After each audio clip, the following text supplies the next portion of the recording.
This is anarchy. Yeah. Football anarchy. I love it. So Pete Carroll's 70. He doesn't want to rebuild, obviously. And Russell Wilson, I can argue, still in his prime, 32, but a great 32. So we start with that. Rumors, gossip. And it came out yesterday that Russell Wilson said, I don't want to be traded, but here's the 4 teams I'd play for. And as I drove around yesterday, humbly, as I always drive around Los Angeles, grateful for everything I have in life, I listen to sports talk radio peeps. Many of them had the same takeaway, which is, I can't believe Russell Wilson named teams that already have quarterbacks, and I just rolled my eyes. Oh, come on now. Dak Prescott's employment isn't a Russell Wilson problem. Derek Carr getting his feelings hurt is not a Russell Wilson problem. Dak was offered 5 years and $125 million, and he turned it down. Dak just happened to play hardball with the Cowboys, and today he doesn't have much leverage. Because if I was Dallas, I'd go get Russell Wilson and pay him less. Yes, it would actually cost him less. Russell Wilson's agent put it on the table, all the chips, pushed him out. We're going public with it. We don't want to be traded, but we'd be willing to go to these 4 teams that we have a no-trade clause, so you can't trade us to a crappy team. That's what agents are paid to do. By the way, Seahawks for years played nice. Go Hawks. Mark Rodgers, who I know, played nice. Unhappy with some things, but didn't go public. But Pete Carroll ignored them. So the old saying in Seattle for the last year is, let Russ cook. Mark Rodgers, Russell Wilson's agent, is changing the new mantra to put heat on Pete. Pete Carroll ignored him. Pete Carroll's got a prehistoric offense. Pete's got too much power. Nobody's controlling Pete. He's got too much say in everything. No more let Russ cook. Put heat on Pete. Let's make it public. That's what an agent's job is to do. I've had half a dozen agents. We all play nice for a while, but if you ignore us, we put heat on you. Russell Wilson played Mr. Nice Guy forever. Tom Brady played Mr. Nice Guy in New England for 20 years. 20 years, Mr. Nice Guy.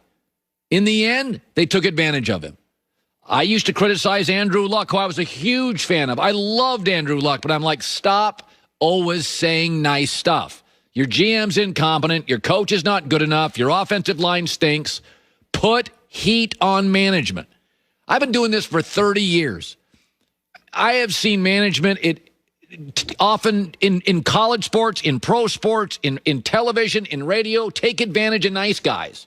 You can be a nice guy. I'd prefer everybody's a nice guy, but too often those guys get taken advantage of. Andrew Luck was taken advantage of. He's now retired. Russell Wilson was taken advantage of. At the end, Tom Brady was taken advantage of. So you leave the athlete nowhere to go. Tom Brady finally went public with it. Deshaun's gone public with it. Russell's gone public with it. It's not his fault if Dak Prescott overplayed his hand. So, I look at this morning. I totally 100% support Russell Wilson. If it hurt Derek Carr's feelings, so be it.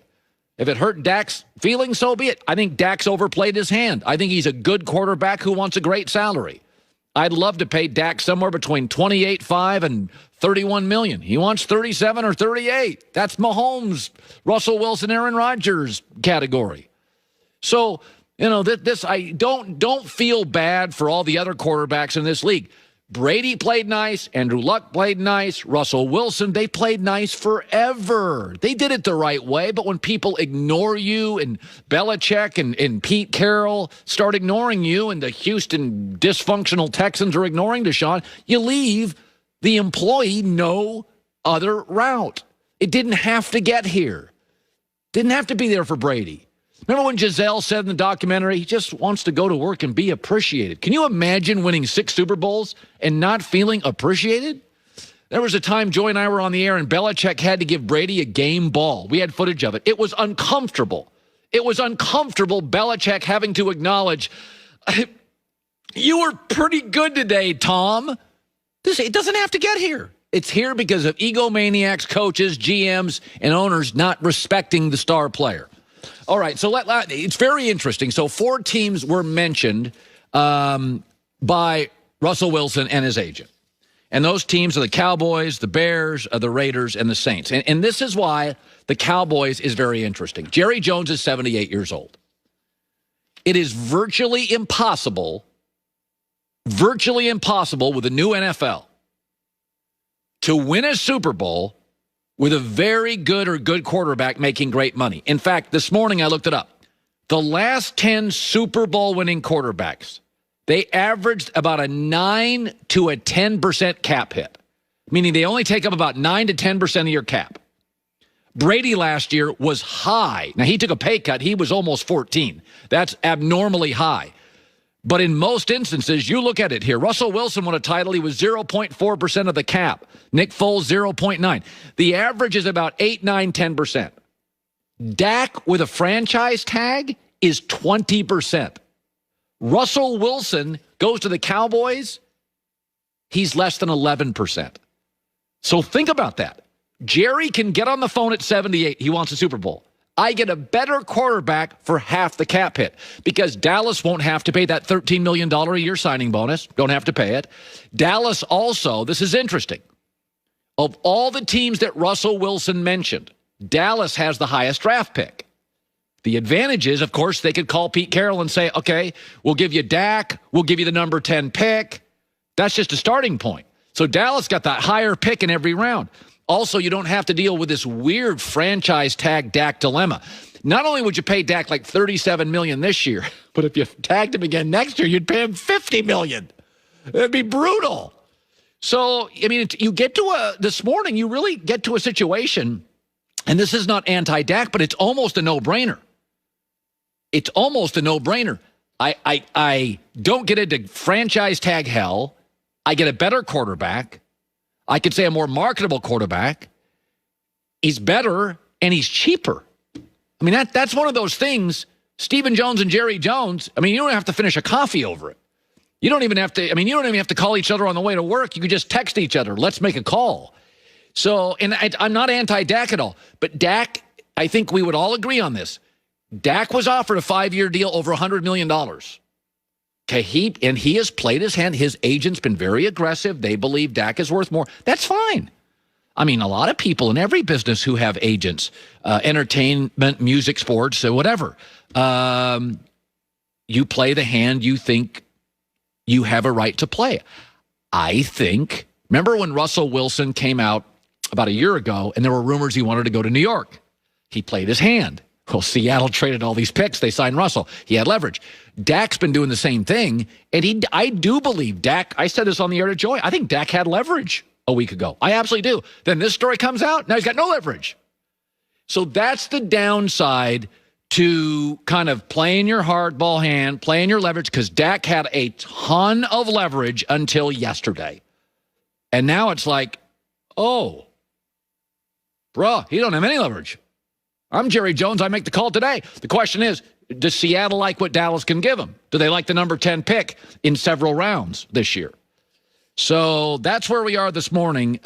Dallas is fascinating. You've got a deal-making owner with a quarterback dilemma he likes, doesn't love.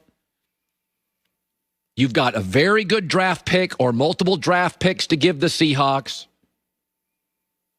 Would Seattle move on it? It's something to think about. Have Dak for a year, get the 10 pick, do what you got to do. But it's interesting. This drama, by the way, is, and I want to talk about this coming up next.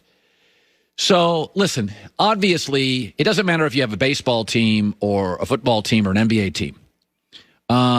If you're a general manager or an executive or an owner long enough, 10, 20, 30 years, you're going to have a star that wants out. It's just going to happen, right? Even well-run organizations, somebody's not happy.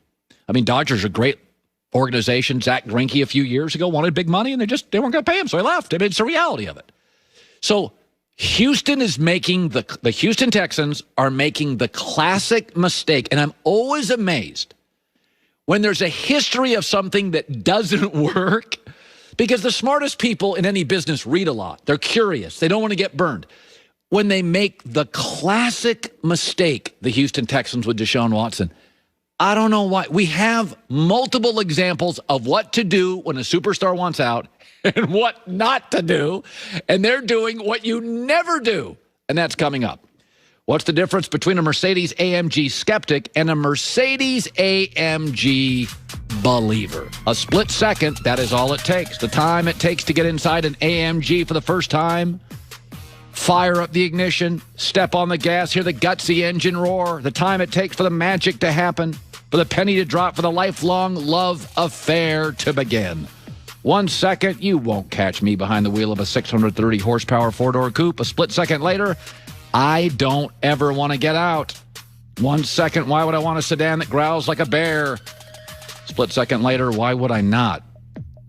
Mercedes.